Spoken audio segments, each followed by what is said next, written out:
Bom, muito obrigada, Eli, pelo convite. Professora Gisele também, agradeço o convite, a oportunidade de estar com a turma nesse momento. Eu sou Josileia Caingangue, eu sou indígena Caingangue, nascida na terra indígena do Guarita, no estado do Rio Grande do Sul. Atualmente eu moro em Santa Catarina, que é onde eu vim fazer meu curso superior, minha faculdade, e de Santa Catarina eu acabei retornando em um momento para o Rio Grande do Sul, mas depois voltei a residir aqui em Santa Catarina para fazer o mestrado e o doutorado na antropologia social, no programa de pós-graduação da Universidade Federal de Santa Catarina. E desde então moro aqui em Santa Catarina, morei em Florianópolis e fui coordenadora pedagógica do curso de licenciatura intercultural do sul da Mata Atlântica. Nós tivemos na nossa licenciatura a formação de 3 grupos indígenas, né, de 3 povos, Caingangue, Guarani e Laclanô-Xoclen. Aqui na região sul do Brasil, diferente da região de vocês, aí no norte, nós temos poucos povos indígenas com uma grande quantidade de... são povos numerosos. E aí eu vou pedir licença para compartilhar com vocês uma apresentação.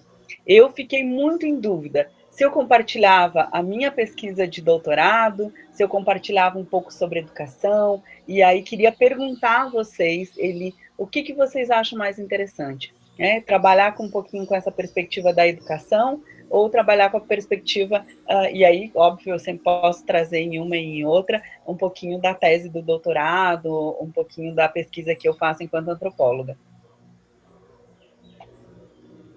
Eu acho que trazer essa pesquisa, né, enquanto antropólogo, seria muito interessante para nós, né? Até porque dentro do nosso curso a gente tem ciência da sociedade, né? Então muitos alunos entram nessa perspectiva de fazer possivelmente um mestrado em antropologia, né? Buscar essa pesquisa. Então acho que seria muito interessante. Perfeito, então. Então, vamos lá. Vou abrir aqui a janela. Bem, vou deixar aqui abertinho, só minimizar ela, para a gente... Só me dá um segundinho aqui, que às vezes esse computador é rebelde. Rebelde sem causa. Bom, eu trabalho já há muitos anos com mulheres indígenas, desde a minha graduação. Então, é sempre um prazer, assim, dividir um pouco da minha pesquisa com vocês. Eu vou colocar, vou ver aqui como é que está aparecendo para vocês. Deixa eu colocar no modo de apresentação.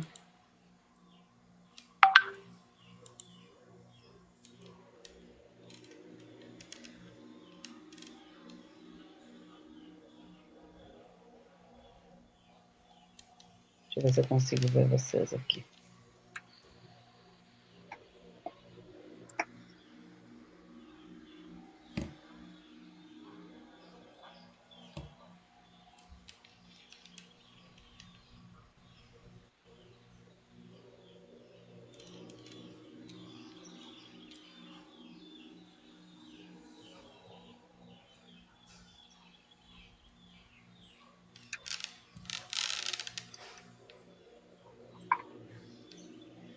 Eu não queria fechar a janela totalmente para não sair, para não deixar de ver vocês.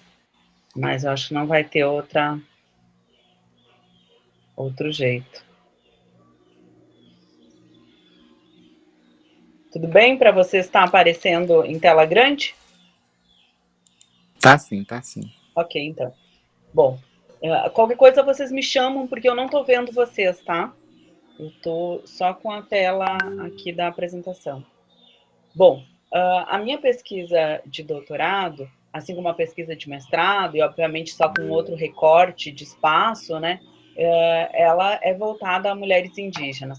Na minha graduação, eu pesquisei as mulheres indígenas que trabalhavam na FUNAI, na CESAI, e como era a articulação delas naquele contexto de serem mulheres indígenas que estão em territórios e também fazer parte desses lugares de política pública, de representação do Estado brasileiro dentro das comunidades indígenas. Depois, na minha pesquisa de mestrado, eu pesquisei a retomada da terra indígena Serrinha, no estado do Rio Grande do Sul, que é onde está a grande parte da minha família, e que era uma terra indígena demarcada, homologada pelo estado do Rio Grande do Sul desde 1908, mas que sofreu um esbulho territorial a partir da década de 1940, né, até 1960, quando esse território indígena foi totalmente loteado e vendido para os colonos que chegavam da Colônia Velha do estado do Rio Grande do Sul. No estado do Rio Grande do Sul, se chama Colônia Velha a região próximo à capital do estado, então uma região metropolitana ou do Vale do Rio dos Sinos, que é a região de São Leopoldo, Caxias do Sul, Bento Gonçalves, Sapiranga, é uma região que está ali no entorno, muito próximo da Grande Porto Alegre. E quando os colonos vêm para o estado do Rio Grande do Sul, naquele incentivo do Estado brasileiro de trazer, né, então, esses colonos, tanto da Alemanha num primeiro momento, e no segundo momento da Itália, da Polônia, enfim, ele traz eles para o Rio Grande do Sul para ocupar essas regiões. E ali, então, se instalam, criam vilarejos, cidades, indústria, mas também desenvolvem, né, uma agricultura naquela região. Os povos indígenas que estavam naquela região, então, foram altamente impactados, mas muitos deles fogem para a região norte e noroeste do estado do Rio Grande do Sul, que era, né, dentro do território, então adentrando as matas, e permanecem ali junto com outros grupos que já estavam ali. A gente tem vários registros, né, de grupos que são chefiados por caciques, então a gente vai ter o agrupamento do cacique Nonoai, o agrupamento do cacique Fong, o agrupamento do cacique Doble. Então são vários agrupamentos, e aí eu estou falando só dos Caingangue, né, que estão ali nesse espaço e que vão fazer os entraves e vão travar as batalhas, né, para frente de expansão, né, com os colonos e com o Estado, né, que mandava aí frentes do exército para poder, né, ocupar o território, limpar aquele território da presença indígena.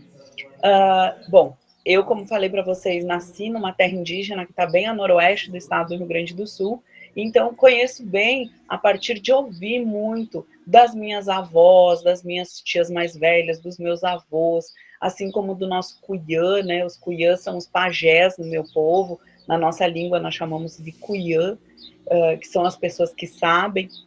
Então, a partir dessa ocupação, e depois da frente expansionista, que foi indo para o interior do estado, em 1940, mais ou menos, há um grande confronto entre os colonos e os indígenas na ocupação daqueles lugares que eram tidos como vazios demográficos, que vocês já devem ter ouvido falar, de outras regiões que também aconteceu a mesma coisa, como o interior dos estados, né, ou os estados que estão mais no centro-oeste do país, ao norte do país.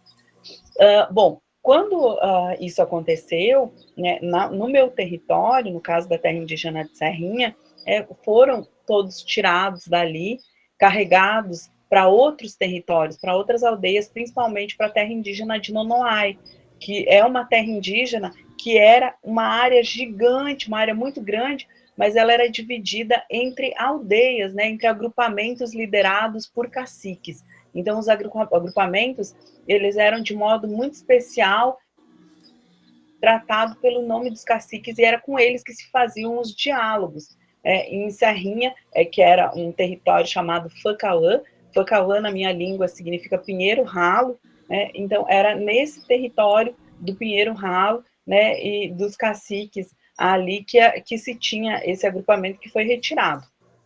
Bom, isso aconteceu até a década de 60, mais ou menos 1964, também período, né, da ditadura militar no Brasil, mas para nós, Caingangue, foi um período de muito esbulho, porque não foi só Serrinha que acabou sendo né, extinta naquele momento. Teve outras terras indígenas como Borboleta, também como a terra indígena de Iraí, que teve um recorte e perdeu 80% do seu território, como o próprio Cacique Doble, que foi retomado mais adiante na década de 90, e Ventarra, que também é um outro território caingangue, que também foi extinto naquela época. Então, foram várias terras indígenas que foram extintas. Bom, eu parto desse princípio, e a gente está dialogando sobre a extinção das terras indígenas, porque eu pesquisei durante o mestrado como as mulheres indígenas caingangue se organizaram para fazer parte do processo da retomada territorial da terra indígena de Serrinha. Né? E aí são várias mulheres que são filhas da Joana Caetano, né, uma avó indígena, mas parteira também, muitos de nós nasceram nas mãos da Joana, e eu também sou uma dessas que tive, né, essa felicidade de ter tido o parto natural. A minha mãe teve parto natural, e quem foi a parteira foi a Joana Caetano. E como as mulheres filhas de Joana conseguem se organizar para fazer a retomada dessa terra. E aí também fortalecendo a saúde, a educação, como essas mulheres se mobilizam diante, né, dessas esferas do próprio Estado que estão presentes nas comunidades indígenas, e na comunidade de Serrinha não é diferente. Bom, quando acontece essa retomada em Serrinha, eu tinha mais ou menos 10 anos de idade, foi em 1992, né, esse processo de retomada, ele acontece até 1996, quando o território, por já ter sido um território homologado, demarcado, ele só é retomado pelo Estado, né, e o próprio governo federal, então, reativa aquela homologação do território que havia. Né? Em 1908 ele foi homologado, depois ele teve uma revisão em 1918, e em 1927, né? E aí se pega esse recorte de 1927 e então se restitui mais ou menos 11.600 hectares de terra. Para vocês que são aí da região norte, 11 mil hectares não é praticamente nada. Os territórios de vocês, a gente sabe que são muito maiores do que os nossos, mas os nossos territórios aqui na região sul, 11 mil hectares já é um grande território, que a maioria das terras indígenas aqui tem entre 3 e 4 mil hectares. São terras realmente muito pequenininhas. E a nossa é a terceira maior população indígena do país. Como eu falei para vocês, aqui no sul, nós não somos um número muito grande de povos indígenas, mas nós somos um número muito grande de pessoas indígenas, de sujeitos, né, dessas populações. Nós temos aqui o povo caingangue, que tem em torno de 45 mil pessoas, o povo Guarani, e aí as subdivisões, Avá Guarani, Guarani Mbiá, Guarani Andeva, Guarani Kaiowá, né, o povo Guarani também ocupa essa parcela da região sul do Brasil. Nós temos o povo Xetá, que é um povo que está localizado no estado do Paraná, também foi praticamente dizimado, né, no início do século XX. O povo Xetá tem aí um quantitativo de pessoas de aproximadamente 600 pessoas.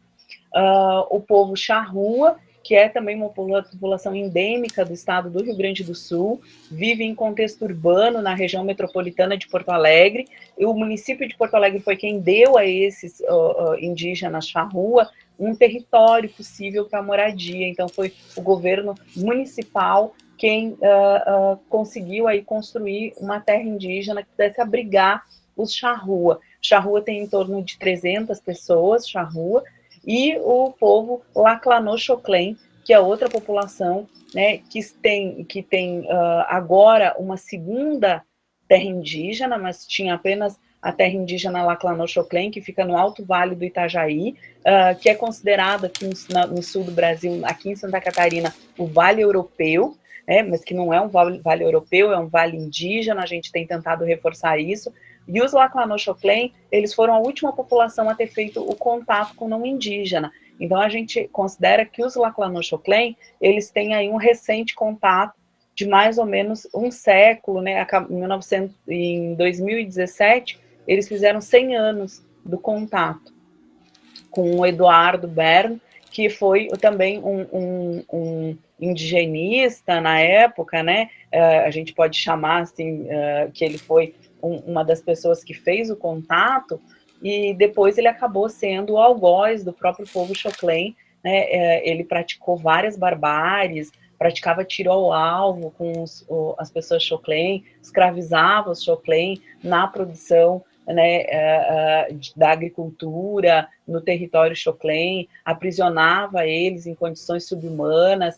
Então, também todos esses relatos, esses relatórios, né, eles têm sido feitos aqui pelos Xoclen. E, bom, então, nessa conjuntura de 5 povos apenas aqui na região sul, que somos daqui, mas a gente recebe muitos povos de outras regiões que vêm principalmente por conta da universidade, nós temos aí nos organizado frente ao Estado e feito as nossas retomadas territoriais, então, como foi em Serrinha. Na minha pesquisa em Serrinha, para além de identificar essa mobilização das mulheres, né, para fazer a retomada do território, eu também identifiquei como elas se dedicaram à articulação para poder ter uma escola dentro do território, e hoje nós temos em Serrinha 13 setores, né, que são as aldeias, e nós temos dentro desses setores das aldeias, 12 escolas estaduais.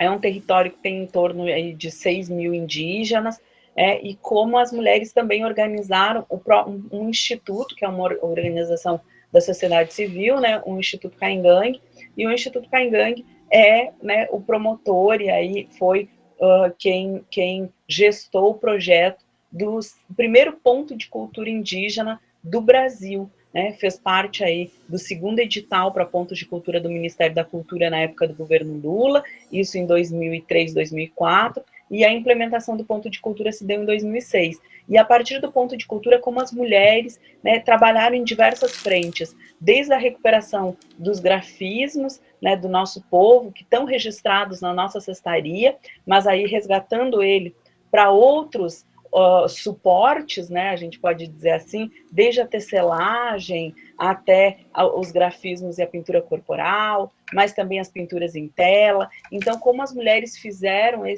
tiveram esse papel de fazer o resgate, né, dos nossos grafismos, que para nós, Caingangue, são os nossos rã, né, as nossas marcas, as nossas metades. O povo Caingangue, ele é dividido em 2 metades, que é Camé e Cairucré, e dessas 2 metades que são complementares, né, se originam, então, os Caingangue, sendo que a gente herda a nossa metade a partir da patrilinearidade, né, então são os pais que passam para os filhos a herança da metade, que é exogâmica também, e que conforma aí o nosso povo. E aí depois, quando eu for falar da minha tese aqui, eu vou trazer para vocês um pouco da discussão que eu tenho feito enquanto, né, organizadora desse sistema clânico, como é que a gente pode ter uma outra leitura e não mais a leitura que foi feita até hoje pelos historiadores e antropólogos que trabalham com os Caingangue aqui na região sul do Brasil. Bom, nós Caingangue também, e aí nessa pesquisa eu identifiquei que as mulheres, né, fizeram um papel muito importante com relação à língua, né, nós somos falantes da nossa língua, ainda em torno de 68% da população fala a língua Caingangue, né, e como também ter esse trabalho com o ponto de cultura acabou evidenciando, florescendo, né, tendo aí um reavivar da própria língua, para que a gente pudesse contar as nossas histórias na língua, e aí fazendo, através das mídias, né, e utilizando especialmente o audiovisual, como um mecanismo de fortalecimento da língua. E tudo isso foi possível identificar no trabalho. Bom, isso tudo aconteceu no meu mestrado, eu terminei ele em 2016, né, defendi a minha dissertação de mestrado em fevereiro de 2016, e a partir de então venho pensando, venho gestando um outro grande projeto, que é o meu projeto de doutorado e que eu defendo ele agora daqui uns dias, né? A gente só está chegando a um denominador comum com a banca, se vai ser ainda no mês de dezembro ou se a gente vai fazer aí no mês de janeiro a banca da defesa da minha tese de doutoramento. Bom, e aí eu vou trabalhar com esse tema, que para mim é muito importante, para muitas mulheres indígenas, eu percebo que na nossa rede de mulheres indígenas isso é muito importante, que é a articulação das mulheres indígenas no Brasil. em movimento e movimentando redes. E aí vou compartilhar ela, então, com vocês aqui. Nós, né, mulheres indígenas, a gente forma várias redes. E nós também viemos sendo formada por essas redes também. É uma troca constante, uma soma constante, desde as redes nossas de partida, das nossas comunidades, das nossas famílias, mas compondo também a rede da educação, a rede da saúde, né, nessas frentes de luta que o próprio movimento indígena tem cunhado. Né? Nós elaboramos e retroalimentamos as redes que nós estamos atuando. Então, seja eu atuando numa rede maior, que hoje é uma rede nacional da Articulação Nacional das Mulheres Indígenas Guerreiras da Ancestralidade, que é a AMIGA, seja numa rede menor, que é a própria rede do Instituto Caingangue, do Ponto de Cultura, que é do meu território. Então, nós vamos se retroalimentando a partir das nossas redes de base, mas também dessa rede maior. É esse constante fluxo, né, de estar nas redes dos nossos povos, essas redes que podem ser as nossas articulações, como eu componho a Articulação dos Povos Indígenas da Região Sul, que é a ARPINSUL, seja compor essa rede mais ampla, tanto a nacional das mulheres, da AMIGA, seja a rede da própria APIB, né, da Articulação dos Povos Indígenas do Brasil. E a gente tem esse movimento de retornar para nossas redes de base, mas seguir atuando nas redes maiores, né? Essas redes ampliadas, uma sendo complementar à outra, e nessa minha análise da complementariedade, eu trago a compreensão do povo caingangue sobre o mundo, né, que é um mundo de metades complementares, que é um mundo que é percebido a partir dos nossos gêmeos ancestrais, que é Camé e Cairu, assim como a nossa rede de mulheres, né, uma complementa e fortalece a outra, e eu tenho pensado nessa complementariedade a partir, né, desse mundo dualista caingangue também. A minha tese, ela busca compreender, então, a formação das redes e especialmente nesse fluxo de ir e vir das bases para atuação, formação nessas redes mais amplas, que são as redes nacionais. Aqui eu tenho um pouco, né, essa fotografia, ela demonstra aí o nosso grande diálogo com mulheres de várias redes do Brasil, que se compõem e convergem na rede da Amiga. Né? A Sônia Guajajara, como essa pessoa, né, essa mulher que faz esse entrelaçamento das redes, então, de norte a sul do Brasil, de leste a oeste, né, pensando esse modelo e esse modo da gente poder estar em constante diálogo, em constante formação, mas também em constante afirmação enquanto mulheres indígenas na luta, né? Seja pela demarcação dos nossos territórios, seja a luta nossa enquanto mulheres indígenas nas frentes de saúde, de educação, enfim, tantas e tantas que a gente compõe. Bom, é importante mostrar para vocês essa diversidade de mulheres. Aqui nós temos mulheres da Apoime, mulheres da COIAB, mulheres do Conselho Terena, mulheres do Conselho Guarani, do Conselho Guarani, Comissão Guarani Virupá, mas também da própria Arpinsul, né, da Arpim Sudeste, como nós temos aí esses grupos de mulheres que fazem esse diálogo para compor essa grande rede, mas cada uma delas vindo de redes muito próprias, de redes muito domésticas, né? E aí, para pensar essa pesquisa, então, durante o ano de 2018, 2019, 2020, 2021, eu fui aí me alimentando, eu entro no doutorado em 2019, né, e logo em seguida a gente vai ter aí a pandemia de Covid-19 em 2020, e o que inviabilizou a minha estada com essas redes pessoal, né, mas também contemplou esse momento que as mulheres indígenas viveram, que foi de demarcar as telas. Né? Então, nós tivemos em 2020 e 2021 a presença das mulheres indígenas nesse contexto virtual, né? Demarcando as telas, fazendo live, fazendo reunião, fazendo aí chamados, né? Trazendo informações sobre a Covid-19, fazendo o enfrentamento né, de saúde tão necessário e urgente frente ao que a gente recebia enquanto informações, que eram informações inverídicas, né, muitas fake news. Então, como as mulheres indígenas também trabalharam nesse contexto, foi um pouco do que eu tive que me readaptar e reorganizar para poder pesquisar durante esse processo da pandemia. Então, compreender as redes formadas com as mulheres indígenas e pelas mulheres indígenas vai permitir que a gente tenha uma compreensão, um entendimento das principais demandas que o próprio movimento indígena tem buscado aí, seja no processo da demarcação e proteção dos territórios, seja pela implementação das políticas públicas. E aí, obviamente, eu foquei nessas duas áreas, né, a saúde e a educação, mas tem outras tantas políticas públicas que a gente pode se remeter. Na tese, eu vou discutir como nós, mulheres indígenas, né, temos aí articulado as nossas redes nos territórios e nas nossas famílias, e também as redes nacionais, sem que uma exclua a outra, né? E aí eu faço essa reflexão do meu deslocamento para integrar essas outras redes, né, num contexto mais amplo, seja regional, seja nacional, mas esse intenso movimento de ir e vir, né, eu partia para atuar em redes diferentes e voltava para atuar na minha própria rede de partida da minha comunidade, né, sempre nessa conexão. É importante a gente salientar esse deslocamento e retorno, né, por quê? Para a gente poder compreender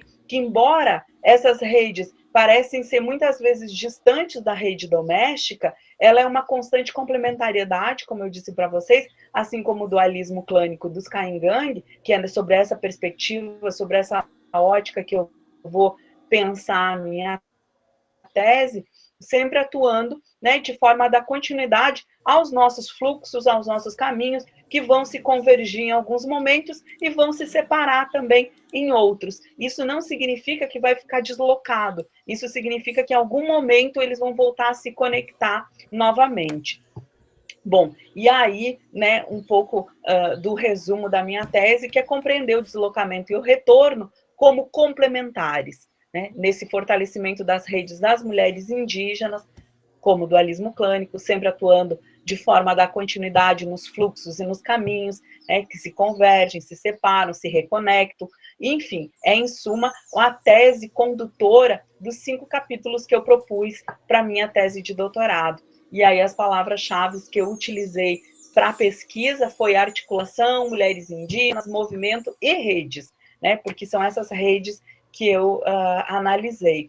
E aí eu parto da minha rede de partida, que foi pensando umas novas possibilidades de interpretações e análises sobre parentesco. O parentesco Caingangue, ele é dado e é tido como patrilinear, uma herança que a gente vai herdando, né, dos nossos pais, mas entre os Caingangue também existe uma tese que diz que a tua metade oposta é exatamente a metade que vai cuidar de você, é a metade que vai te proteger, é a metade que vai advogar por ti, né? Então, se eu estou perante as lideranças Caingangue e eu estou sendo julgada, e a gente, dentro da nossa tradição, existe, né, as lideranças e um corpo que pode te julgar se você comete desvios, enfim, crimes dentro da nossa perspectiva Caingangue, né, e aí você vai sofrer uma punição, quem vai te acusar é exatamente a tua metade, né? Eu sou Camé, então quem vai me acusar vai ser a minha metade Camé, a metade Cairocré é a metade que vai me defender, é a metade que vai fazer, que vai ser meu advogado, né? E aí, pensando sobre essa perspectiva, né, e muito do que já tem se escrito sobre a patrilinearidade Caingangue, pensando parentesco, eu vou discutir como esse parentesco pode ter uma nova perspectiva se você passa a analisar a partir do olhar das mulheres, que são as responsáveis pela gestação, pela criação, pela comida, né, pelo cuidado e organização do contexto familiar, que resulta no cuidado do contexto mais amplo da própria comunidade, do próprio povo Caingangue, né? Então, as mulheres, mesmo os filhos herdando uma herança da outra metade, né, exatamente porque eles são metades opostas das mães, é que as mães vão ter tanto cuidado e vão fazer uma educação compartilhada com outras mulheres, né? Então, nós temos várias mães, nós não temos uma única mãe dentro da nossa perspectiva e tradicionalidade caingangue, mas nós vamos ter mantim, né? As nossas mantim, elas vão ser responsáveis também pela educação, pela criação dessas crianças caingangue da casa, né? Da família, e elas também vão fazer esse acordo do cuidado, da proteção, mas também hoje da própria alimentação, de formação de lideranças indígenas, né, masculinas. Vejam que isso é tão importante, né, que faz com que, se você comece a olhar sobre uma outra perspectiva, o contexto de parentesco caingangue.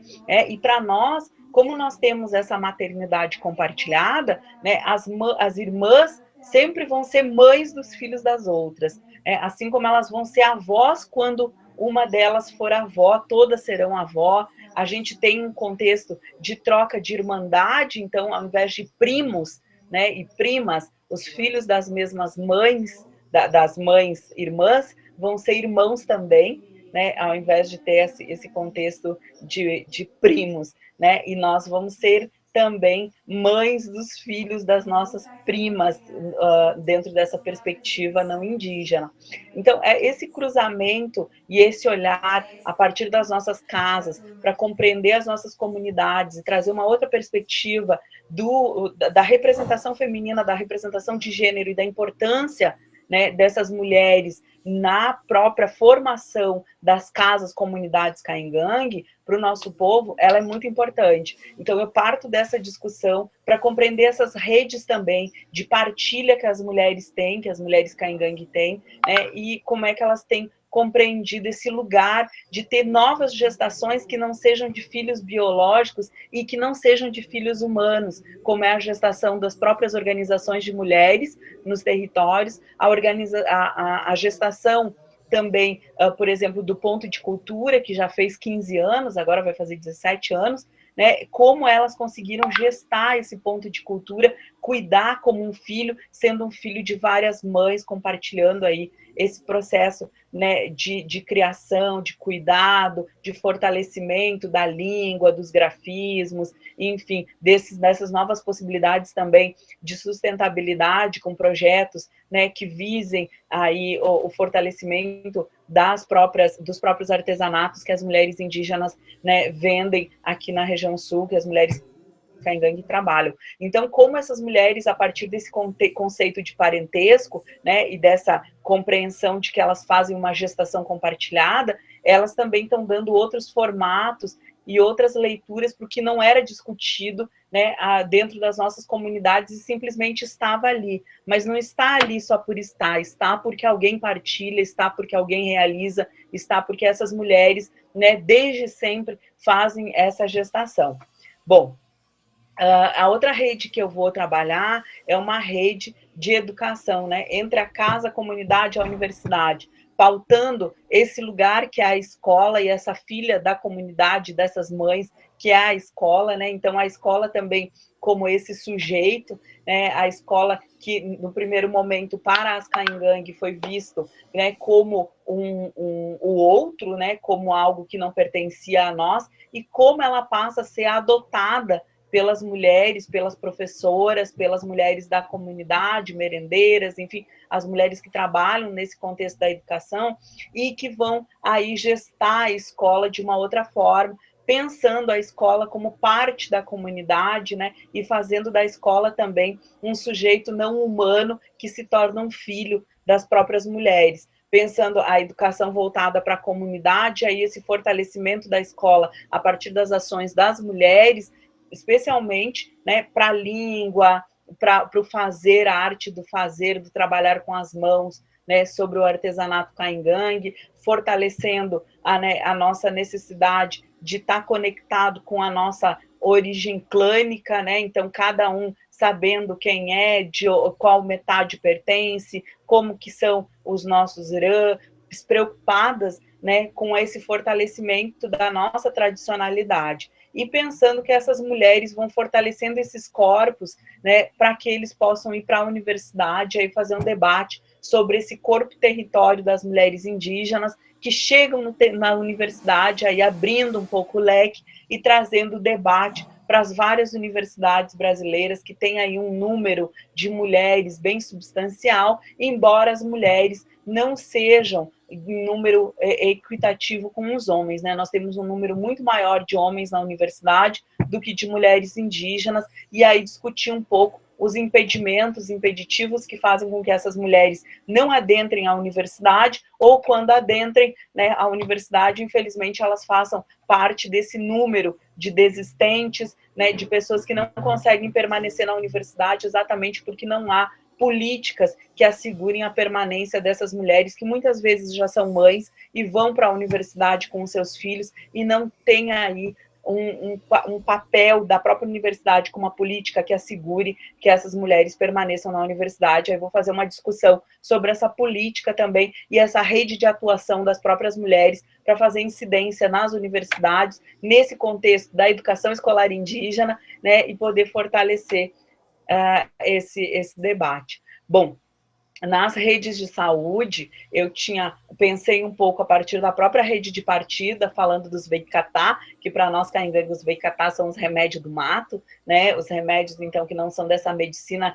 tradicional, e eu chamo de medicina tradicional, essa medicina do não indígena, e vou trazer a nossa medicina como medicina indígena, falar, né, desses remédios do mato, desse modo de fazer medicina indígena que nós temos, e aí como as mulheres se articularam e se articulam nessas próprias redes, né, para poder discutir toda a problemática de saúde.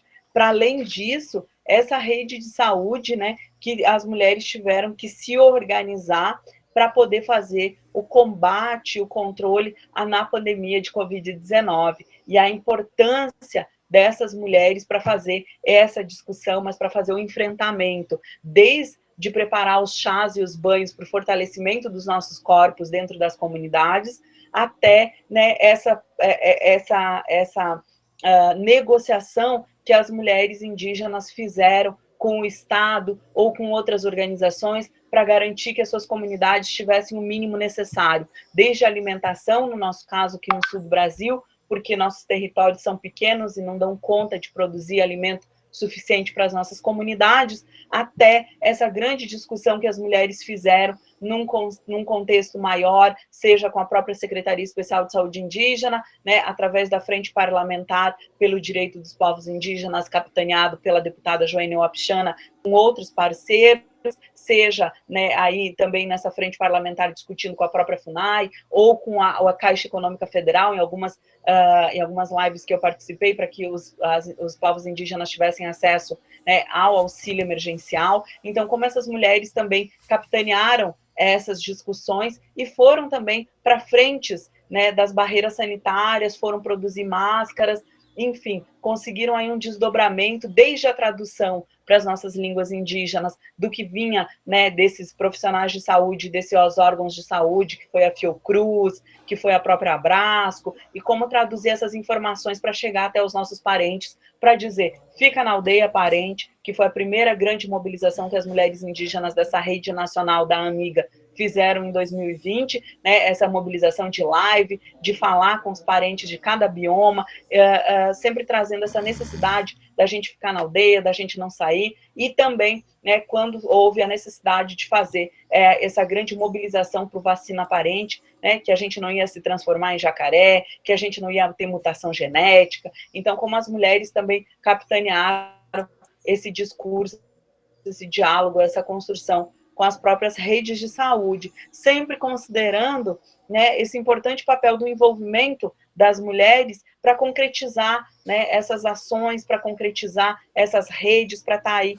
ligadas, né, enfim, para que a gente pudesse estar conectada nessa grande rede nacional, mas também nas redes dos nossos próprios territórios, para fazer o enfrentamento. Bom, eu tenho uma partilha, né, que eu tenho feito com outras bibliografias, né? Eu tenho dialogado com outras parentas indígenas, eu preferi na minha tese, aí eu gostaria de sublinhar isso aqui com vocês, eu preferi na minha tese dialogar com parentas indígenas, então parentas que produziram materiais, que fizeram aí os seus trabalhos de conclusão de curso, parentas que terminaram a dissertação de mestrado, a tese de doutorado, eu preferi trabalhar com essas parentas, enquanto as minhas bibliografias, né, principais, mas também trabalhei com outras mulheres que têm discutido a perspectiva das mulheres indígenas, que têm dialogado sobre gênero em comunidades indígenas, e muitas vezes também concordando e discordando com o que eu fui encontrando, né? Muitas teses, muitas produções trazem esse papel da mulher como um papel relegado ao ambiente doméstico, a um papel, né, de companheira, mas a gente vem fazendo um outro diálogo, demonstrando que as próprias mulheres indígenas têm muitas vezes permanecido nisso, que se podia olhar como uma categoria, né, de complementar, e aí eu vou usar esse termo complementar não no sentido caingangue, mas complementar no sentido de que o homem é quem puxa, né, todos os debates, ele está à frente, ele é a figura pública, e a mulher seria essa figura, né, que fica mais silenciada, e realmente nós fomos silenciados durante muito tempo, né? E como que a gente faz esse revés, como que a gente gira essa chave e consegue estar nesses debates maiores, ampliados, enfim, dessas redes todas que eu estou falando para vocês. A participação feminina nos contextos políticos, né, elas se dão desde o período das guerras. Então, é importante a gente sempre lembrar que as mulheres, elas acompanharam sempre os processos, né, que elas não ficaram lá na aldeia, cuidando só da roça. Não, elas também participaram dos períodos de guerra, também guerrearam junto, também fugiram junto para outros territórios, também cuidaram, protegeram, enfim, todo esse papel que as mulheres têm tido. E aí um dos debates que eu gosto de fazer é com uma pesquisadora antropóloga não indígena, que é a Ramos, né, mas também tenho dialogado com a Ângela Sack, que pesquisou entre as Caingangue, que pesquisou com outras mulheres indígenas, inclusive na região norte, e como as mulheres, então, têm se colocado nessas diversas redes, mas na rede de saúde de uma forma muito interessante, né? Que se elas não estão à frente, e nós podemos fazer uma alusão à sexta conferência de saúde que aconteceu recentemente, e as mulheres não eram um número equitativo, né? Nós não tivemos 50% do número de vagas destinado para mulheres, mas como nós vimos que as mulheres permanecem fazendo a cura, que as mulheres fazem o cuidado, que as mulheres fazem, né, o fortalecimento dos corpos, que as mulheres têm cunhado esse lugar de remedieiras e hoje buscado também esse lugar de benzedeiras, de xamãs, de cuiãs, de pajés. Então, como as mulheres têm construído saúde dentro dos territórios, muitas vezes territórios que estão invadidos, territórios que estão com problema de garimpo, territórios, como no nosso caso aqui na região sul do Brasil, que estão aí com arrendamento, com soja transgênico batendo na soleira da nossa porta, e como nós temos feito o enfrentamento a isso e dito que nós queremos sim continuar preservando, que nós queremos continuar fazendo o que nós sempre fizemos, que é o cuidado com os corpos, a gestação dos corpos. Bom, seguindo então, nós temos aí uma rede que eu tenho discutido, que são a rede biomas, né, das regiões políticas e de organizações de base, o movimento das mulheres indígenas. Por que eu chamo de rede bioma? Porque eu acredito, e as mulheres indígenas têm feito esse discurso e têm construído essa narrativa, né, da necessidade da gente fortalecer os biomas, que é da onde a gente sai. Se a gente diz que nós somos corpos território, então nós somos corpos territórios que vêm de um bioma. Eu sou uma mulher caingangue do bioma da Mata Atlântica, do microbioma das araucárias, de onde meu povo manejou a floresta das araucárias durante muitos séculos, né? Então, essa rede das mulheres bioma, ela tem discutido as políticas, tem participado das organizações indígenas, tem construído departamentos de mulheres e tem feito a diferença nas nossas organizações de base, seja no enfrentamento e na retomada dos territórios, seja, né, no enfrentamento à violência. Nós temos aí a AMICE, por exemplo,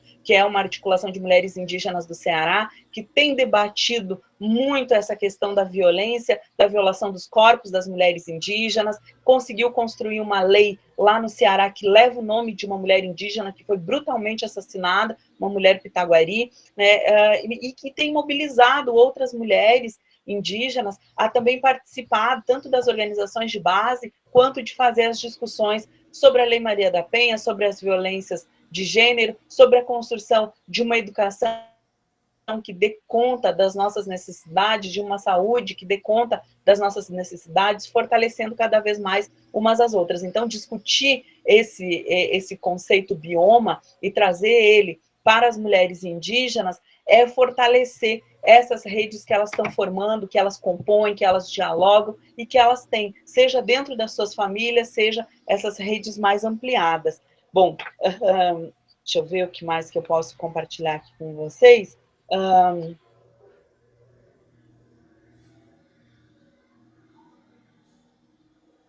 Eu acho que é importante falar para vocês que nessa Constituição, né, de pensar cada um desses conceitos, de pensar cada um desses temas dentro da tese, eu fui muito, né, dialogando, construindo com outras mulheres indígenas. É por isso que eu uso também e faço, né, digo que é necessário as pessoas compreender que a minha tese de doutoramento não é uma tese de uma sujeita indígena, não é uma tese da Josileia, ela é uma tese compartilhada com vozes, com narrativas, com corpos, com pensamentos de outras mulheres. A minha tese é uma tese coletiva, é uma tese que traz essa outra perspectiva, né, proposta de perspectiva, né, que ultrapassa essa lógica superficial que nós temos, né, de que as produções acadêmicas ou elas são compartilhadas com outros acadêmicos, e aí nós temos vários autores de alguns artigos, mas quando você está fazendo um trabalho de conclusão, né, seja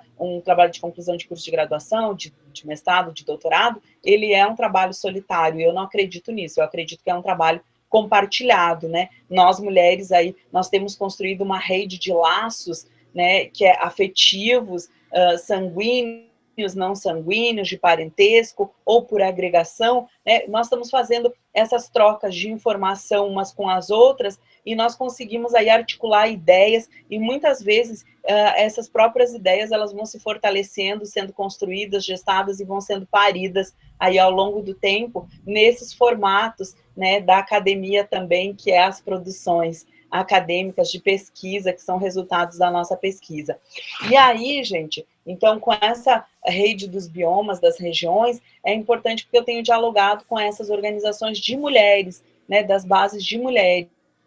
E em 2021, né, nasce, então, a partir dessas redes de base dos biomas, a rede Amiga, né, a rede Amiga, que é essa rede das mulheres indígenas, dessa articulação nacional, e foi uma rede pensada pelos vários biomas brasileiros, tem mais de 300 mulheres que compõem essa rede, e é a rede Amiga, essa articulação, ela é organizada de uma forma muito singular, né? Tem as mulheres terra, que são as mulheres cofundadoras da Amiga, são essas mulheres que já estavam capitaneando as redes, né, dos seus estados, das suas regiões, e aí se juntaram para formar essa grande articulação, e essa rede, então, aí ela vai se subdividir, né, nas articuladoras. Então, nós temos as mulheres sementes são aquelas mobilizadoras estaduais, né, que fazem a mobilização dos estados para poder participar das ações, para poder dialogar, construir,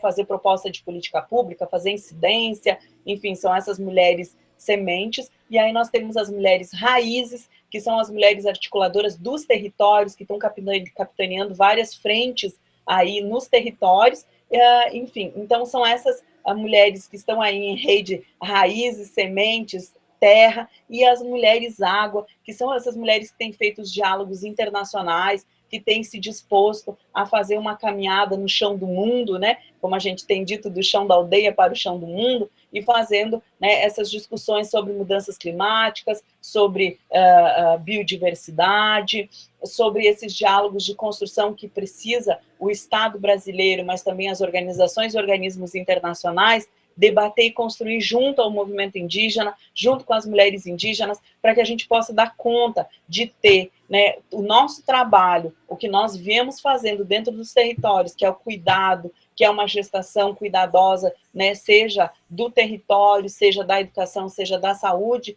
tenha aí uma visibilidade no cenário nacional e internacional, mas principalmente, né, que tudo que a gente faz seja reconhecido e possa, de alguma forma, ter aí essa restituição e esse olhar para que o que a gente faz seja exemplo para outros lugares e a gente possa ter aí projetos dentro dos nossos territórios que possam cada vez mais fortalecer aquilo que a gente já desenvolve, né?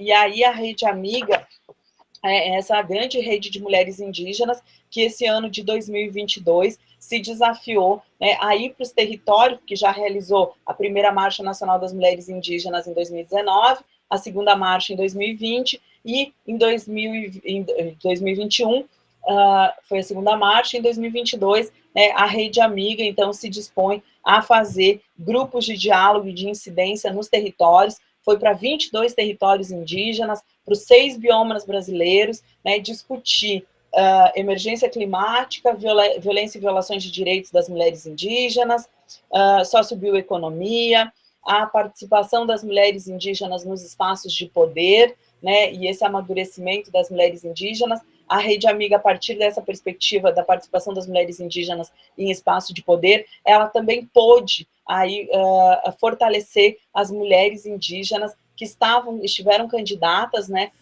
indígenas aí nesse pleito eleitoral de 2022, com a bancada do COCAR. Então, as várias mulheres indígenas foram apoiadas pela Rede da Amiga, seja em visibilidade da campanha, seja em articular com outros parceiros o fortalecimento dessas candidaturas, e tivemos eleitas aí 2 deputadas federais, a Sônia Guajajara e a Célia Chacriabá, uma no estado, Sônia no estado de São Paulo, Célia no estado de Minas Gerais, né, e aí formando a bancada do COCAR hoje com 2 parlamentares indígenas no Congresso Nacional. Então, a Rede Amiga é essa rede que vai fazendo o enfrentamento à violência, que vai falando sobre sociobioeconomia, que vai trazendo debate sobre emergência climática, sobre saúde, sobre educação, sobre o fortalecimento da rede de mulheres, essa visibilidade para as mulheres indígenas nesse contexto de gênero, lembrando que a Rede da Amiga não nasce por si só, ela vem do movimento indígena, ela é uma rede endêmica, né? Ela vem desse movimento, ela se fortalece no movimento e se constitui,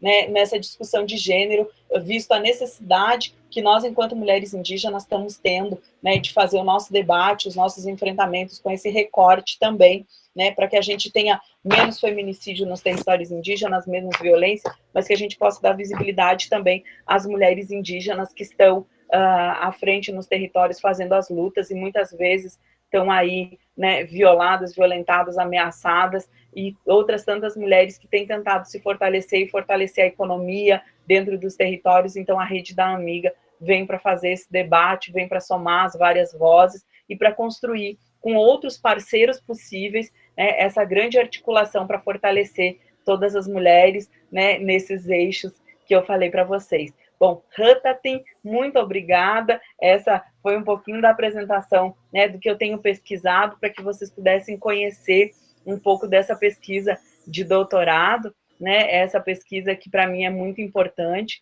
e que eu tenho feito assim com muito carinho, com uma rede de mulheres indígenas aí que tem se somado, que tem compartilhado os seus pensamentos, os seus saberes para essa tese compartilhada, como eu tenho chamado.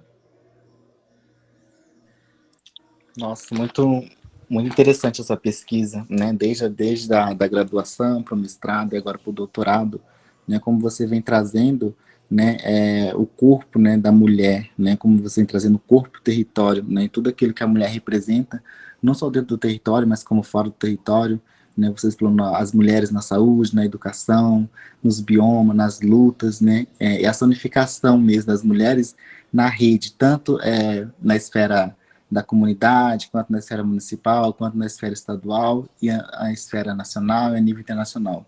Então é muito interessante quando você traz, né, um corpo da comunidade, um corpo do povo, um corpo da aldeia, e relata outros corpos, né? Traz essa interligação com outras mulheres, né? Passeia, né, pela saúde, pela educação, sempre trazendo o protagonismo feminino à frente, né? Como que as mulheres, hoje a gente vê a nível nacional, né, que as lideranças mulheres hoje, Célia Chacriabá, Sônia Guajajara, entre outras, né, tem sido as mulheres de grande destaque, né, na luta, né, pelos direitos das mulheres, na luta pelos direitos indígenas como um todo, né, e hoje eleitas deputadas, né, então é muito interessante quando você faz isso, né, essa reflexão da mulher,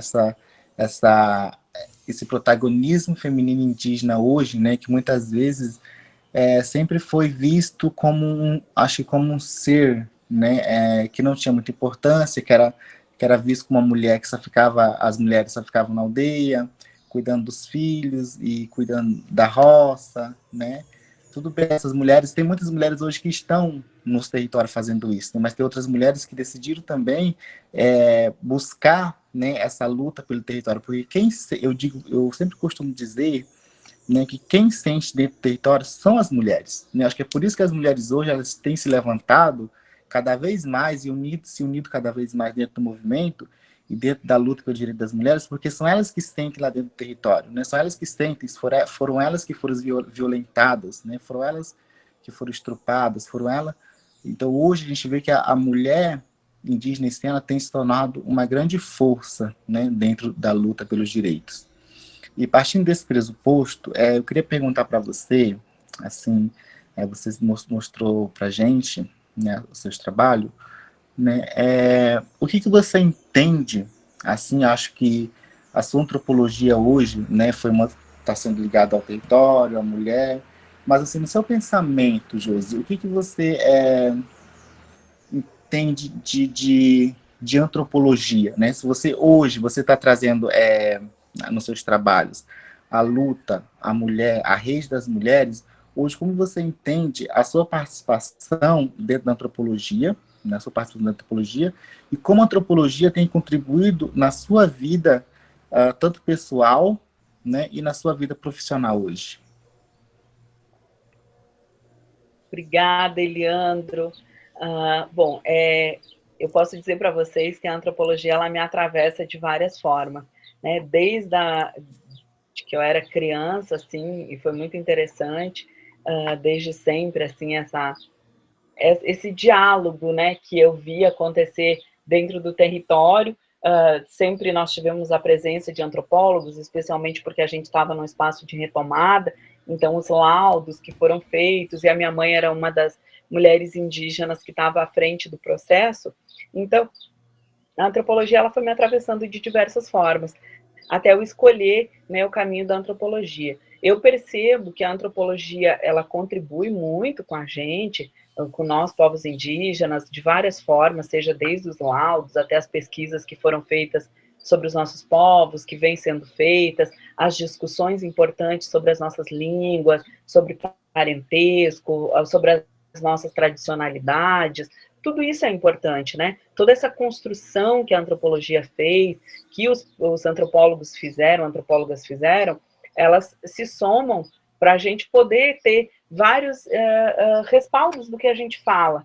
Eu vejo que a antropologia tem um enorme desafio nesse momento, que é de incluir nós, antropólogos indígenas, a nossa diversidade, né, o nosso modo de escrita, porque nós temos um modo muito peculiar de escrever, nós falamos de um lugar de pertencimento, de dentro, né? Nós falamos em primeira pessoa, nós escrevemos em primeira pessoa, o que é muito diferente, né, dos antropólogos não indígenas, mas nós também, muitas vezes, contrapomos algumas coisas que já foram escritas, né, na antropologia. Por exemplo, esse meu debate de parentesco, ele vai num outro caminho, pega um outro rumo para chegar no mesmo lugar, né, mas para dizer que as mulheres têm essa importância tem essa significância, né, dentro dos territórios, no contexto do parentesco, do cuidado com o outro, da gestação, da criação, enfim, essa partilha, né, da própria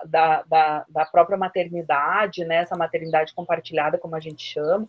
Então, eu vejo que a antropologia tem um enorme desafio, que é abrir, né, se abrir cada vez mais para as nossas pesquisas, para o nosso modo de fazer pesquisa, também compreender que nós estamos trazendo outras possibilidades de metodologias, né? As nossas metodologias não são mais só as investigativas e investigativas de um modelo, né? Nós falamos de um lugar de pertencimento, nós falamos de um lugar de dentro.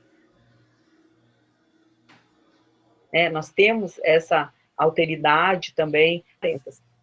Eu vejo também que a gente tem aí um desafio para nós indígenas, que é o de não tentar deslegitimar o que já foi construído. Eu sempre procuro tentar falar para as pessoas e para os próprios, né, colegas antropólogos indígenas que nós temos que perceber, avaliar bem o que a gente lê, o que a gente recebe, né, e pensar junto. Se em um momento um antropólogo escreveu algo que hoje não é realidade, ou que a gente quer contrapor, a gente tem esse direito. O que a gente não tem direito é de negar a legitimidade daquele material. Então, eu tenho feito um diálogo nesse sentido, porque não dá para você desconstruir tudo e para você pegar tudo e jogar fora, não é isso. A gente precisa, sim, ter um comprometimento de fazer uma leitura crítica, né, de criticar, sim, negativamente e positivamente tudo que já foi escrito sobre nós, mas também a gente ter esse olhar do momento em que foi escrito, as condições em que foram escritas, e fazer essa análise, né? Não só criticar, ter uma crítica negativa pela crítica negativa. Eu, enquanto antropóloga indígena, eu vejo que é um caminho que se abre tanto nesses novos trabalhos que a gente tem cunhado, que é de participar de grupos, né, de trabalho para fazer aí para fazer laudos, para participar de processos, né, para fazer componente indígena, né, nos processos de empreendimentos. Eu acho que é importante, porque só nós vamos conseguir fazer, né, essa tradução sobre o que os nossos mais velhos ou o que as nossas comunidades estão querendo dizer, né, para poder construir coletivamente e fazer os trabalhos de uma melhor forma. Então, eu acho que nós, enquanto antropólogos indígenas, temos um desafio muito grande por aí, temos que ter uma responsabilidade sobre o que nós escrevemos, como nós escrevemos, mas também, né, nós temos que fazer essas leituras críticas, fazer essas autocríticas também, e desafiar a universidade, desafiar os programas, né, de graduação, de pós-graduação, para que eles percebam que nós indígenas temos aí umas outras possibilidades de metodologias e de construção, e sabemos fazer ciência desde sempre, né? Afinal de contas, a gente vem fazendo ciência desde o manejo de sementes, né, até a ocupação de território, até poder manejar um território e viver de maneira sustentável dentro dele, né? Tudo isso nós, povos indígenas, temos consciência, e é fazer também essas análises de como viver em sociedade, em comunidade, de uma melhor maneira possível, mais justa, né, com as pessoas todas que vivem ali. Então, eu acho que para a gente é um desafio, enquanto universitário, acadêmico indígena, produzir também, cada vez mais e melhor, mas também a universidade está aberta a trazer essas contribuições que nós temos para dar. Muito obrigado.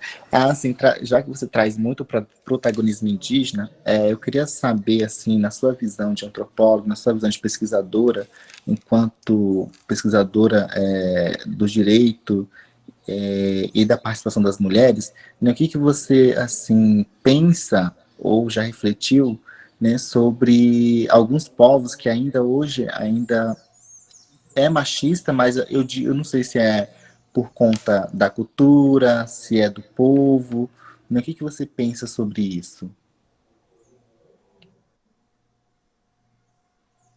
Então, Eliandro, eu acho que a gente tem que sempre pensar algo que nos atravessou todos, né?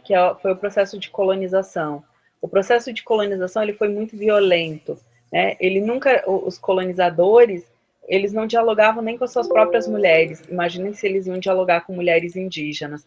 Então, sempre houve essa necessidade do diálogo e do fortalecimento dos homens, né? Então, dialogavam com os homens. Eles, os colonizadores, sempre tiveram uma postura muito machista, muito radical, né? Muito violenta com os próprios homens. Então, os homens indígenas também sofreram com o processo de colonização. E eles tiveram que aprender esses símbolos, eles tiveram que aprender esses modos operandi, né, que os não indígenas traziam, que os homens não indígenas traziam. E, infelizmente, eu não vou dizer que todo o machismo dos povos indígenas vem dos colonizadores, mas grande parte do machismo hoje que nós temos dentro dos nossos territórios são fundamentados e têm origem no modelo colonial que nós tivemos para os nossos povos, né? Da violência colonial que foi com os nossos povos. Os colonizadores violentaram homens e mulheres, mas violentaram muito mais mulheres. Né? E nesse processo da violência na violência de gênero, da violência contra as mulheres, eles colocaram os nossos homens também para violentar a gente. Eles disseram aos homens que os homens tinham mais direito de voz, que os homens deveriam falar por nós, que nós deveríamos ser silenciadas, que nós deveríamos ter um comportamento, né? Então, foi toda essa colonialidade, esse modelo de colonização, que colocou a gente nesse lugar, nesse status quo que a gente tem hoje. Não é do nada. Não, e eu fico sempre pensando que talvez até tivessem comunidades indígenas, né, que tivessem práticas violentas contra as mulheres, né, de agressão e tal, mas o modo como o não indígena é agressivo, é silenciador, é opressor com as mulheres, né, ele também colocou e criou, né, essa cicatriz grande nos corpos dos homens indígenas, e esses homens indígenas muitas vezes se sentem obrigados a reproduzir esse machismo, esse comportamento. E nós mulheres temos que fazer agora um ato que é muito importante, que é de reeducação dos nossos homens. A gente precisa falar de violência, a gente precisa falar o quanto a violência nos dói, o quanto a violência nos oprime, o quanto a violência nos silencia, e o quanto nós somos muito produtivas e podemos colaborar muito com as nossas comunidades se nós tivermos a possibilidade do diálogo, se nós pudermos, né, atuar, se a gente puder estar presente, se a gente estiver nos lugares e nos espaços de decisão e de poder também. Nós, mulheres indígenas, e a nossa rede, né, da Amiga tem falado muito isso. Nós não queremos estar à frente dos homens, mas nós não queremos mais estar atrás. Nós queremos caminhar lado a lado, porque se nós fizermos todo esse enfrentamento, né, se nós continuamos deixando os nossos territórios vivos, porque somos nós que damos a vida, somos nós que geramos a vida, somos nós, né, que perpetuamos esse lugar, né, de sabedoria, de conhecimento, né, de cuidado. Então, nós precisamos ter um lugar lado a lado com os homens. E para isso nós vamos precisar de uma reeducação, né, que seja uma reeducação potente para que a gente possa fazer realmente a diferença. E essa reeducação vai partir dos nossos filhos. Né? Nós precisamos construir um diálogo e um fortalecimento dos nossos filhos para que eles possam cada vez mais nos proteger. Né? Nos proteger, seja dos não indígenas, nos proteger do próprio sistema opressor que nós temos e nos proteger, muitas vezes, dos nossos companheiros, né, que querem nos agredir, que querem nos silenciar, que querem nos violentar. Então, é todo um processo de reeducação que nós precisamos ter. Para isso, sim, nós temos que nos agarrar no que nós já temos. A Lei Maria da Penha é uma delas, ela não foi construída com nós, mulheres indígenas, mas ela é uma legislação importante. Eu espero que nesse novo momento que a gente vai viver, a partir de 2023, nós possamos fazer uma incidência dentro do Ministério da Mulher, né, e dialogar e construir com as nossas parlamentares indígenas, de repente, um adendo a essa lei, mas que seja discutido com as mulheres indígenas e que possa cobrir aí os nossos anseios e que possa, principalmente, gerar, né, projetos que tenham incidência dentro dos territórios, para que a gente conheça a Lei Maria da Penha, mas para que a gente também possa cada vez mais dialogar com os nossos homens nas comunidades, com as nossas lideranças masculinas, para que eles compreendam esse lugar que nós temos, que é um lugar de direito. Isso. Assim, tendo em vista, né, que assim, nós temos aqui em Rondônia também temos a AGIR, né, que também a Associação das Guerreiras Indígenas de Rondônia, que tem levado isso muito para os territórios, né, tem debatido muito isso com as mulheres indígenas, tem fortalecido muito mais, né. Acho que ela já está atuando há 3 a 4 anos, ela está atuando, começou um movimento pequeno, com poucas mulheres, né, e depois foi expandindo para o estado todo e conseguiu, né, atingir vários territórios aqui do estado, né, tem debatido isso, essa força da mulher, a violência e tudo mais. A partir desse ponto de vista, né, que você falou, que você está trazendo as mulheres, está trazendo escritores indígenas, qual é a sua relação com a Bia? Né, se você faz parte, né, qual é essa relação com outros antropólogos indígenas? A Bia foi uma construção que já tem alguns anos, né? A gente se encontrava nos espaços de discussão entre antropólogos indígenas e sonhava com essa articulação, com esse espaço que a gente construiria. E aí, em 2020, né, nasce a Bia, que é essa articulação dos antropólogos indígenas. A gente coloca antropólogos justamente porque a gente sabe da nossa diversidade, né? E isso é importante, a gente ter esse marcador. E aí eu sou membro fundadora da ABIA, e fico muito feliz assim de ter essa articulação dos antropólogos indígenas, justamente porque nós somos referenciados até pela Associação Brasileira de Antropologia, pela ABA. Então, há um reconhecimento da ABIA.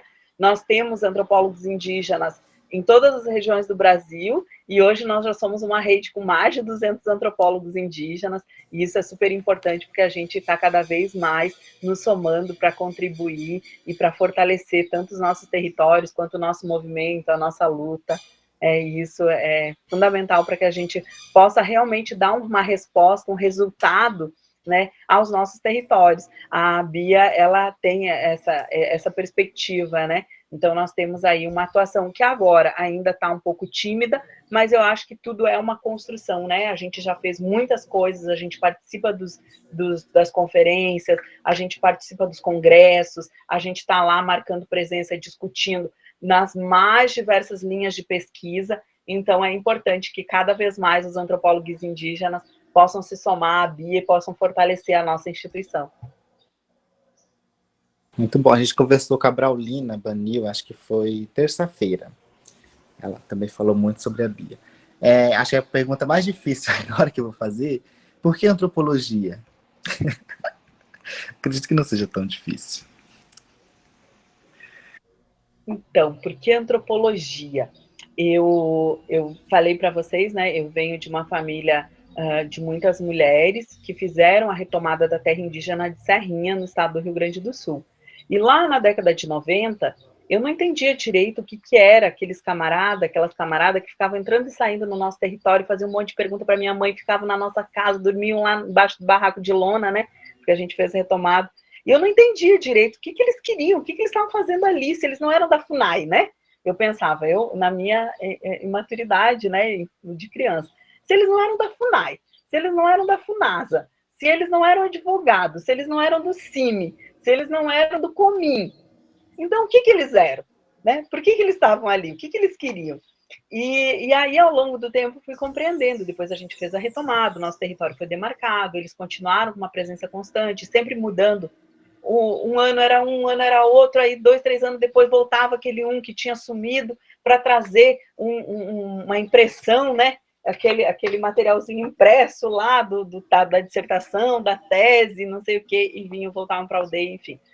E aí isso foi muito interessante para mim, né? Perceber que eles se preocupavam com a gente, que eles escreviam sobre a gente, que eles queriam contar tanto a nossa história quanto o que a gente estava mobilizando, que era atual, que não era só a história, mas era atual, era como a gente estava fazendo, e muitas vezes eles ajudavam a gente a pensar, a colocar no papel os projetos, né? Ajudavam os mais velhos a escrever os projetos, e ficavam ali na aldeia, e se misturavam com a gente, queriam aprender a língua, e dormir como a gente dormia, comer a comida que a gente comia. Então, isso foi me cativando, assim, eu ficava pensando, quando eu crescer, eu quero ser assim também, quero ir pesquisar o povo do branco, né? Quero ir pesquisar os brancos. Bom, aconteceu que eu fui para a universidade, né? E aí entendi que a minha pesquisa tinha que ser com o meu povo, que era a hora, sim, da gente tomar essa rédea e a gente mesmo fazer a pesquisa com o nosso povo. E dentro da minha família, felizmente eu venho de uma geração que conseguiu chegar na universidade, né? Da minha mãe biológica, eu sou a única filha que me formei de 5 irmãos, né? Fui a única que tive essa condição de ir para a universidade, com muita luta, com muito sacrifício, passando muita fome, mas consegui concluir meu curso de graduação e depois ir para uma pós-graduação, mestrado, doutorado. E da minha mãe Tim, que é a Angela Caingangue, que é professora indígena, né, que é a irmã mais nova uma das irmãs mais novas da minha mãe biológica. Minha mãe biológica morreu quando eu tinha 13 anos, ia fazer 13 anos. E aí eu fiquei com a Angela, que é a minha mãe Tim. E aí a Angela, já a Angela teve 5 filhas mulheres e 4 conseguiram chegar à universidade. Então tem 2 advogadas, uma médica, uma jornalista e eu, né, que sou essa filha, também filha amada e querida dela, mas que ela dizia assim, olha, eu preciso que uma de vocês seja antropóloga. E eu já tinha esse amor, assim, por aquela galera que entrava e saía, e às vezes ficava sujo na aldeia, não queriam tomar banho, eu ficava meio indignada, sempre fiquei meio indignada com os antropólogos por causa disso.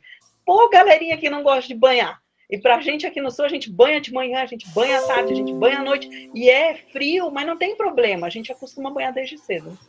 E aí eu pensava, não, então se a minha mãe, né, diz que quer, eu gosto desse negócio, fui entendendo já o que era antropologia durante a graduação, vou ser antropólogo. E aí fui fazer mestrado na antropologia e o doutorado na antropologia.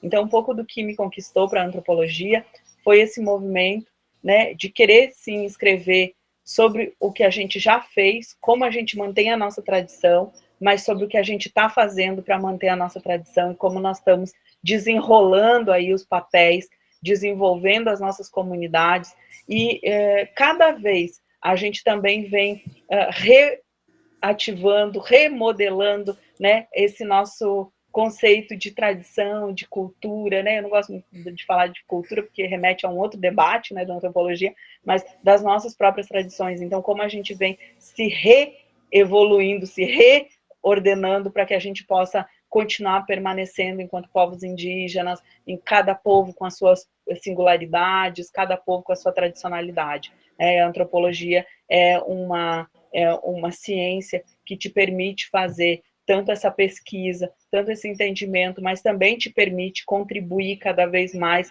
com o nosso próprio povo. E eu sou apaixonada, né? Eu sou uma antropóloga apaixonada pela antropologia. Com todos os defeitos que ela tem. Vamos sinalizar aqui também. A antropologia é cheia de defeitos, a antropologia é racista, a antropologia é machista, a antropologia é misógina, né? Nós temos poucas, agora nós temos um número bom de mulheres pesquisadoras, né? Mas na antropologia nós também tivemos, por um grande período aí, poucas mulheres dentro dessa ciência que sempre foi bem masculina. Sim, exatamente. Aqui, sabia que aqui em Vilhena também tem caingangue? Eu descobri esses dias que tem caingangue aqui. Tem, acho que é um sobrinho, uma tia e um sobrinho que vieram para cá. Ah, é? Uhum. Olha só, não sabia. Não, agora a gente vai para tudo quanto é lugar, né? Sim. Assim, quando você fala que a gente não tem que deslegitimar o que já foi escrito por aquela antropologia ocidental, né? Mas sim, tentar fazer uma reflexão, né, negativa, uma reflexão positiva. Aí, nesse sentido, você entende que existe uma antropologia ocidental e uma antropologia indígena, uma antropologia indigenista e uma antropologia indígena? Eu entendo que nós temos vários tipos de antropologias e não vejo problema nisso. Acho que a gente tem que ter, sim, a gente tem que ter categorias, a gente tem que ter diferenciações, é importante isso, porque não há como a gente dizer que o nosso modelo, o nosso modo de escrita, o nosso modo de pesquisa é igual ao deles, né? Ao de quem também está pesquisando hoje junto com a gente, os nossos colegas antropólogos não indígenas que estão pesquisando com a gente, às vezes sobre o mesmo tema. Eles vão escrever de um jeito, eles vão elaborar de um jeito, né, de um jeito mais academicista, né, dessa academia muito ocidental, né, e nós vamos ter um outro modo de fazer pesquisa, um outro modo de escrever, escrevivências, né, escrevivências. Eu acho que esses modelos eles vão se atualizando também com o passar do tempo. E quando eu falo que a gente tem que ser crítico, sim, quando tem uma coisa, por exemplo, eles já escreveram coisas erradíssimas sobre os caingangue. Né? Tem uma pesquisadora indigenista, que inclusive é uma das grandes pesquisadoras, antropólogas que pesquisa com os caingangue, que ela disse que as mulheres caingangue nunca estariam num lugar de cacica, nesse lugar de liderança. Eu acho que ela foi muito infeliz com as palavras dela, porque hoje nós temos aqui no sul do Brasil pelo menos umas 4 cacicas, mulheres, poucas ainda, mas já temos, né, com legitimidade. Então, para a gente ver que também tem que entender em que momento ela escreveu aquilo, a partir de que perspectiva ela olhava essa conceitualização de gênero dentro dos caingangue, entre os caingangue, que não permitia a ela ver que, ao longo do tempo, uma mudança era possível, que as mulheres caingangue poderiam acessar esses outros lugares, esses outros espaços, que são espaços de poder, né? Espaços de fala, espaços de liderança.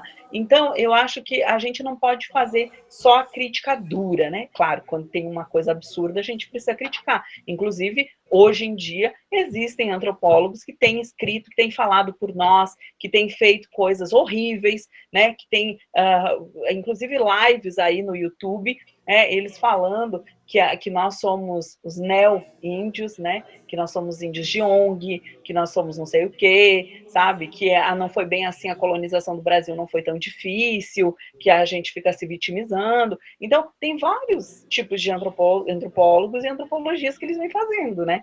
O que a gente tem que sempre ter atenção é que a gente não pode fazer a crítica negativa pela crítica negativa, né? Eu acho que existe uma antropologia ocidental, existe uma antropologia que foi construída até aqui, mas hoje a gente tem caminhado para uma antropologia muito mais comunitária, uma antropologia que leva em consideração, né, as populações indígenas, periféricas, de comunidades tradicionais, porque a gente tem colegas já que vêm dessas comunidades tradicionais.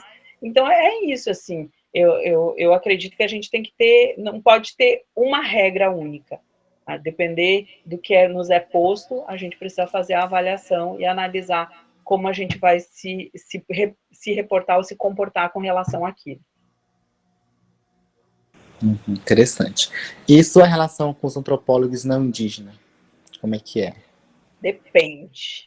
Depende do antropólogo. Por exemplo, eu tenho bastante críticas ao Eduardo Luz, eu tenho bastante críticas a uma certa antropologia aí, né, que continua achando que ir 3 meses para um território e falar dele como se tivesse vivido a vida inteira lá é possível, né? Então eu tenho críticas bem severas com relação a isso, mas tenho muita alegria em falar que nós temos muitos antropólogos que têm contribuído com a gente, que têm escrito coisas sérias, antropólogos que realmente estão comprometidos com as comunidades com as quais eles trabalham, né, que para além de ficar lá, de fazer a vivência, enfim, de fazer a etnografia, eles têm se comprometido a dar uma devolutiva para as comunidades, seja apoiando em projetos, seja apoiando com trabalho, sabe? Então, eu acho que existe hoje uma antropologia muito melhor do que existiu há 30 anos atrás, que é uma antropologia muito mais comprometida do que a gente tinha antes. Zleia, muitíssimo obrigado pela sua contribuição. Acho que você trouxe a força e a voz das mulheres indígenas nessa tarde para nós, né? Nos mostrou o quanto a antropologia é muito importante, né? E que nós indígenas possamos fazer sim essa antropologia, né? Essa antropologia de contar a nossa história, de contar a nossa ciência, de contar a nossa luta, de contar nossas vivências, né, através do nosso território e dentro do nosso território, né? Aqui em Rondônia, assim como o seu povo fez a retomada, né, aqui em Rondônia a gente tem vários povos que também estão na retomada pelo seu território tradicional, né, que hoje que foram invadidos, foram saqueados, mas estão nessa luta. Inclusive meu povo também está nessa luta pela retomada, né? Então, quando você traz essa mensagem, essa fala de retomada, acho que isso me deixou muito emocionado até aqui, né? Porque faz com que eu reflita também a importância, né, de poder participar dessa retomada quanto jovem, né, quanto conhecedor da cultura ocidental e poder estar agregando isso também de forma tradicional para ajudar nessa retomada do meu povo. Então, acho que eu quero aqui agradecer muito você por isso, por ter trago, né, no seu trabalho isso, e queria que você fizesse suas considerações finais, né, de ser para os estudantes de Rondônia, né, que queira, por algum motivo, cursar antropologia, fazer mestrado em antropologia, ou doutorado em antropologia, né, queria que você deixasse uma mensagem para nós. E muito obrigado, eu fiquei muito grato. E se sua defesa for de forma online, nos convide para nós assistir, por favor, pelo amor de Deus. Pode deixar. Bom, Eliandro, muito obrigada pelo convite de vocês. Eu fico muito agradecida de poder fazer esse diálogo, né, aqui com a licenciatura, né, da UNIR. Eu tenho um grande carinho por Rondônia, pela Agir, pela Leonice Tupari, né? A Maria Leonice Tupari é uma grande guerreira indígena, tenho muito orgulho, né, de fazer parte das amigas da Leu. Estive aí em Rondônia esse ano para fazer a Caravana das Originárias, dialogamos com várias mulheres, e aí foi muito importante ver, né, as meninas à frente da Agir, tanto Sabanei como você, né, aí à frente, coordenadora da Agir, quanto Tupari, né, que hoje está lá como secretária da COIAB, né, como é importante, como é bonito ver que as mulheres indígenas estão tomando esses lugares, mas estão construindo outras coisas também, como a Tecer, né, que vai falar sobre as mulheres indígenas e vai trazer essa potência, né, do trabalho das mulheres indígenas com o artesanato, com as biojoias que elas produzem, e aí fazer, sim, um grande convite para os estudantes indígenas que se interessam pela antropologia. É uma ciência de muita leitura, mas é uma ciência de muito pensar, é uma ciência de muito contrapor, dialogar.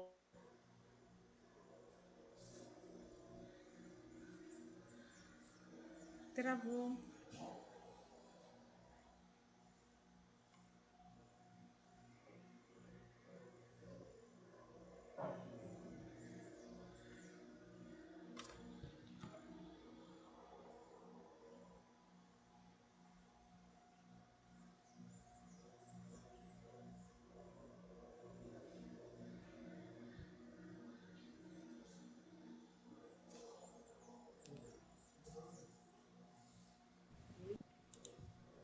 Na minha casa, então vou encerrar aqui pelo celular com vocês. E aí, bom, só para concluir, eu falava sobre essa ciência que é a antropologia, que é super importante, né, para a gente pensar, para a gente construir, é uma ciência que está sempre aí se readequando, é uma ciência que está sempre nessa perspectiva, né, também de se retomar, de se reavivar, e nós temos vagas aqui na antropologia da UFSC, né, temos vagas de ações afirmativas, tanto para o mestrado quanto para o doutorado, então tem várias outras universidades que têm ações afirmativas na antropologia, sejam bem-vindos, quem quiser vir somar com essa grande rede da ABIA também, que é a Articulação Brasileira dos Indígenas Antropólogos, e é isso, gente, eu agradeço a vocês a oportunidade de ter compartilhado com vocês a minha tese, né, a minha pesquisa, e bora para frente, vamos lá, que nós temos aí que demarcar o território das universidades, retomar esse território, que também é território indígena, e que a gente ficou muito tempo fora dele, então é o momento da gente fazer cada vez mais parte desse lugar. Obrigada.